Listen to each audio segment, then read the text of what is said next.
New Chanakya नगर Begusarai NH31 स्थित grace hospital and endoscopy centre, जो जिला का एकमात्र प्रसिद्ध अस्पताल, स्थानीय और बेगूसराय के अन्य हिस्सों से रोगियों की सेवा करने वाले वन स्टॉप डेस्टिनेशन के रूप में कार्य करता है। अपनी यात्रा के दौरान इस अस्पताल ने अपने कार्य क्षेत्र में मजबूत स्थान बना लिया। Grace hospital and endoscopy centre में विभिन्न तरह की इलाज की सुविधाएं उपलब्ध है।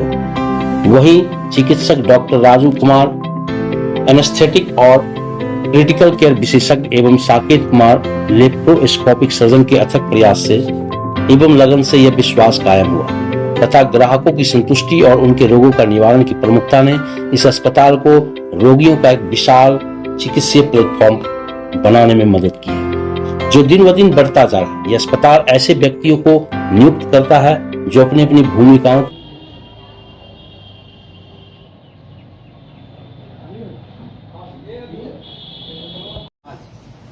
कहाँ से आए? क्या बात? और पेशेंट ले नहीं रहे हैं। कौन था ना? वेट करना पड़ेगा सर आया नहीं है। 3:30 बजे मीटिंग है, उसके बाद आया। ठीक है।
एगो हलुक मिलार करिए जाइ छै।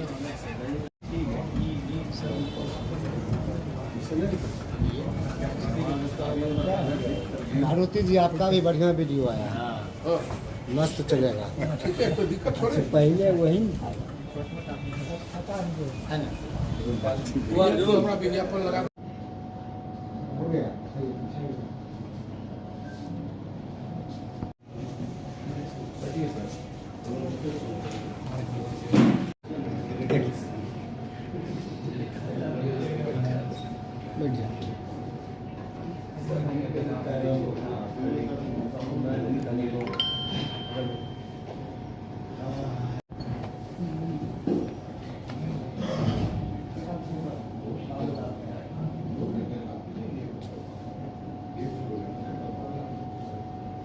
अपराधी जो कि साइबर फ्रॉड की घटनाओं को लगातार अंजाम दे रहा था, उसकी गिरफ्तारी की गई है बेगूसराय पुलिस के द्वारा।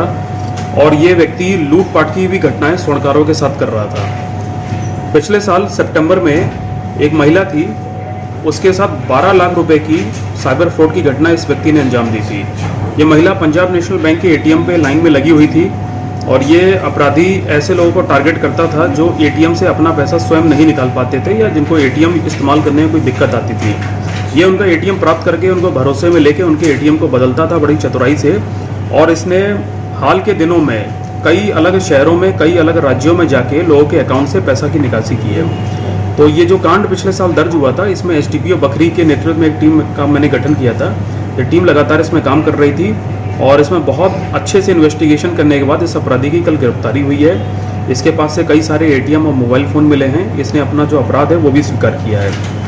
इसके अलावा जब इससे पूछताछ की गई तो पता चला ये बखरी का रहने वाला है। अभी कुछ ही दिन पहले हमारे बखरी में एक स्वर्णकार जो अपने कपड़े की दुकान को बंद करके घर की ओर लौट रहे थे, तो बीच रास्ते में उनके साथ लूट की घटना को अंजाम दिया था। उनका कुछ पैसा और ज्वेलरी इन लोगों ने छीन लिया था। उस घटना का भी मास्टरमाइंड यही व्यक्ति था। इस अपराधी का नाम है टिंकू पोद्दार उर्फ आतिश कुमार। इसने अपना वो अपराध भी स्वीकार किया है। पूछताछ में इसने बताया है कि इस समय बेऊर जेल में एक अपराधी बंद है राहुल महतो, जो कि मुजफ्फरपुर में बंधन बैंक में एक डकैती की घटना हुई थी कुछ दिन पहले, उसके सिलसिले में ये बेगू जेल में बंद है। तो यह राहुल महतो इसका मेन मास्टरमाइंड है, ये इसका आप कह सकते हैं गुरु है। तो इन्हीं के गैंग का ये सदस्य है ये टिंकू पोद्दार, और राहुल महतो के ही कहने पे प्लानिंग पे ये 2 अन्य लड़कों के साथ आया था और उसने बकरी मार्केट में उस लूट की घटना को अंजाम दिया था। हम लोग ने इसका आपराधिक इतिहास पता किया है तो मालूम पड़ा है कि इस टिंकू पोद्दार का ये भी स्वर्णकार जहाँ पे रहते हैं वहीं का ये रहने वाला है। टोटल इस पे 7 आपराधिक मुकदमे पहले से दर्ज हैं, जिसमें से 4 मुकदमे लूट के ही हैं। और मैं आपको बताना चाहूँगा कि कुछ ही टाइम पहले एक पेट्रोल पंप संचालक की लूट के दौरान इसने गोली मार की हत्या भी कर दी थी। तो आप देख सकते हैं कि करीब 7 जघन्य मामलों में इसकी आपराधिक हिस्ट्री है। हम लोगों को पूछताछ में पता चला है कि लूट और हत्या करने का जो अपराध है उसमें रिस्क काफ़ी होता है पकड़े जाने का। तो पिछले 2-3 साल से ये टिंकू पोद्दार जो साइबर फ्रॉड की घटनाएं हैं उसकी ओर ये जा रहा था। इसको ऐसा लगता था कि उसमें पकड़े जाने का खतरा काफ़ी कम होता है और एक प्रकार का सोफिस्टिकेटेड क्राइम है। लेकिन बेगूसराय पुलिस ने और बकरी एसटीपीओ की टीम ने इस चैलेंज के रूप में लिया, सीरियसली इस पर काम किया और कल इसकी गिरफ्तारी हुई है। सर अब तक कितने रुपए की ये एटीएम से फ्रॉडिंग का काम कर चुका है? देखिए हम लोग को इसके कई सारे बैंक अकाउंट और एटीएम कार्ड मिले हैं, उस सबकी हम लोग जांच करा रहे हैं। मैंने सभी बैंकों को मैं चिट्ठी लिखने जा रहा हूँ, इसके द्वारा जितना ट्रांजैक्शन हुआ उसका हम डेटा लेंगे और इसने कहाँ कहाँ शॉपिंग करके या पैसों को खर्च करके क्या क्या संपत्ति अर्जित की है उसको भी हम लोग पता करेंगे। वादनी भी आई थी हमसे मिलने, जिसके 12 लाख मेहनत के इसने साइबर फ्रॉड ने लूट लिए थे। तो हमने उनको भी आश्वासन दिया है कि पुलिस पूरी कोशिश करेगी और न्यायालय के माध्यम से इसकी संपत्ति को हम लोग जब्त करके वादनी का पैसा जरूर दिलवाएंगे। सर ऑनलाइन जी हाँ, ये एटीएम से जो फ्रॉड करता था उसके बाद जो पैसा इसके अकाउंट में आता था उसको ये बहुत ही चालाकी से विभिन्न शहरों में जाकर के निकालता था ताकि किसी को शक ना हो।